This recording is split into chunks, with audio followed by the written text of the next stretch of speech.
بسم اللہ الرحمن الرحیم۔ السلام علیکم۔ تو کیسے ہیں آپ لوگ؟ امید ہے خیریت سے ہوں گے۔ دوستو، آج کل کے دور میں پیسہ، عزت، شہرت کون نہیں کمانا چاہتا، لیکن یہ سب کمانے کے بعد بھی انسان کی خواہش کبھی پوری نہیں ہوتی اور وہ زیادہ سے زیادہ کمانے کے چکر میں لگا ہی رہتا ہے، اور ایک وقت ایسا آتا ہے کہ اس کو سب چیز چھوڑ کر دنیا سے جانا پڑتا ہے۔ تو قرآن مجید کی ایک سورہ ہے، سورہ تکاثر۔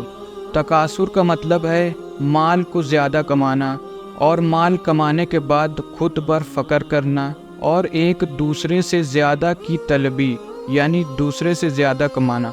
سورہ تکاثر میں اسی کے بارے میں بتایا گیا ہے۔ تو شروع کرتے ہیں اللہ کا نام لے کر، جو بہت ہی زیادہ مہربان، نہایت رحم کرنے والا ہے۔ الہاکم التکاثر، تمہیں غافل رکھا مال کی زیادہ طلبی نے، یعنی انسان جب زیادہ کے چکر میں پڑتا ہے تو اس کے اوپر اتنی ذمہ داری بڑھ جاتی ہے کہ وہ خود سے غافل ہو جاتا ہے، یہاں تک کہ اس کی نماز، رشتہ دار سب چھوٹنے لگتے ہیں، تو وہ خود سے غافل ہو جاتا ہے۔ یعنی زیادہ سے زیادہ مال کے چکر میں تمہیں خود سے غافل رکھا۔ اس کے بعد کیا ہوتا ہے؟ حتی زرتم المقابر، یہاں تک کہ تم نے قبروں کا منہ دیکھا۔ یعنی اس کی یہ بھاگ دوڑ لگی رہی، اور ایک وقت ایسا آیا کہ اس کو دنیا چھوڑ کر جانا پڑا، اور جو کچھ مال، پیسہ، عزت، شہرت کمایا تھا اس کو دنیا ہی میں چھوڑ دیا۔ بلکہ وہ یہ سوچتا تھا کہ جو کچھ پیسہ، عزت، شہرت کمایا ہے وہ ہمیشہ اس کے پاس رہے گا، بلکہ ایسا نہیں ہوا، اس کو دنیا چھوڑ کر جانا پڑا۔ انسان کا اس کا کیا ہے؟ انسان نے جو کھایا اور جو پہنا اور جو غریبوں میں تقسیم کر دیا وہ اس کا مال ہے۔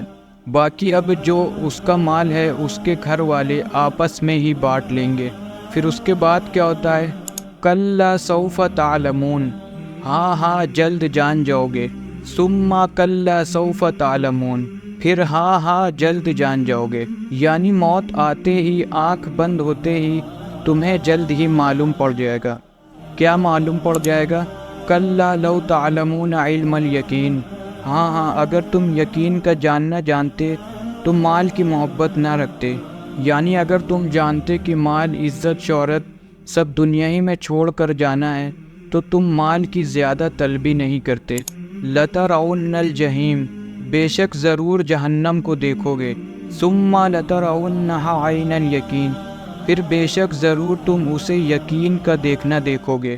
یعنی جہنم کو آج ہم خالی تصور کر سکتے ہیں، لیکن مرنے کے بعد اس کو یقین کی آنکھ سے دیکھیں گے۔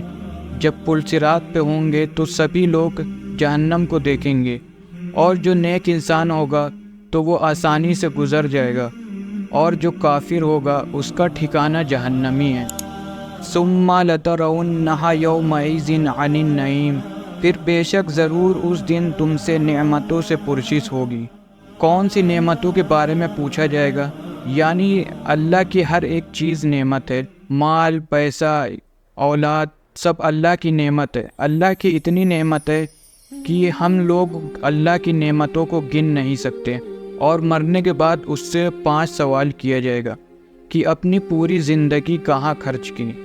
انسان کا بچپنا تو ایسے ہی چلا جاتا ہے، جب تک انسان نابالغ رہتا ہے تو اس کے گناہوں کو نہیں لکھا جاتا ہے، اور جب بوڑھا ہو جاتا ہے تو اس کے پاس اتنی ہمت، طاقت نہیں رہتی ہے۔ تو اللہ تعالیٰ سوال کریں گے کہ اپنی جوانی کہاں خرچ کی۔ پھر تیسرا سوال ہوگا کہ پیسہ کہاں سے کمایا، حلال کاموں سے کمایا یا حرام کاموں سے کمایا۔ پھر چوتھا سوال ہوگا جو پیسہ کمایا اس کو کہاں خرچ کیا، فضول خرچ کیا یا غریبوں میں خرچ کیا۔ پھر 5واں سوال ہوگا کہ جو علم حاصل کیا اس پہ کتنا عمل کیا۔ تو انسان کو اپنی زندگی کا ایک ایک پل کا جواب دینا پڑے گا۔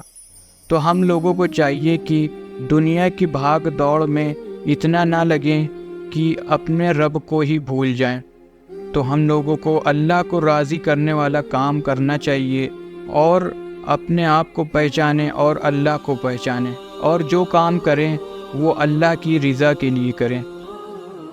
بسم اللہ الرحمن الرحیم۔ الہاکم التکاثر، حتى زرتم المقابر كلا سوف تعلمون ثم كلا سوف تعلمون كلا لو تعلمون علم اليقين